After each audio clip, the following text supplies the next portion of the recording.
শুধুমাত্র এই দোয়াটি একবার পড়েন, আল্লাহ তাআলা আপনার 90 বছরের গুনাহ মাফ করে দেবেন ইনশাআল্লাহ। আপনার 90 বছরের গুনাহ মাফ হয়ে যাবে যদি মাত্র এই দোয়াটি যদি একবার পড়তে পারেন। আপনার ভাগ্য খুলে যাবে, রিজিকে বরকত আসবে, মনের ন্যাক আশা পূরণ হবে, আল্লাহ আপনার সব দোয়া কবুল করে দিবেন। সুবহানাল্লাহি ওয়া বিহামদি। এত ফজিলত, এই দোয়াটা আপনারা শেয়ার করে দিবেন। এই যুবকেরা, আমল না করেও সওয়াব পাবা। তোমার একটি শেয়ারে, একটা বাটনে প্রেস করে তুমি সওয়াব পেয়ে যাবা। কারণ তুমি আমল না করো, অন্য কেউ যদি তোমার শেয়ারের বদৌলতে আমল করে সওয়াব তুমি পেয়ে যাবা। নবীজির হাদিস। আমার ভাইয়েরা, আল্লাহর কাছে দোয়া করা, আল্লাহর কাছে দোয়া চাওয়া, এটি হলো মুমিনদের কাজ। আমার আল্লাহ বান্দাকে বলেন, বান্দারে উদউনি আস্তাজিব লাকুম, আমার কাছে চাও, আমার কাছে চাইলে আমি আল্লাহ তোমাকে দিয়ে দিব।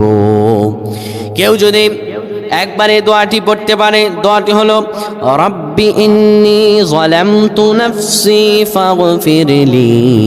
কেউ যদি এই দোয়াটা একবার পড়তে পারে, আমার আল্লাহ তাআলা তার 90 বছরের গুনাহগুলো মাফ করবেন। কবিরা গুনাহ নয়, সেটি হলো সগীরা গুনাহ। সগীরা গুনাহ মাফ হবে। বলবেন হুজুর 90 বছর তো হয়নি, তাহলে গুনাহ মাফ হবে কি করে? আপনার যত বছর হয়েছে তত বছরের সগীরা গুনাহ মাফ হবে, আর বাদ বাকিটা কাউন্ট করে আপনার আমল নামায় নফল নামাজ, নফল আমলের সওয়াব আল্লাহ তাআলা আপনার আমল নামায় দিয়ে দিবেন।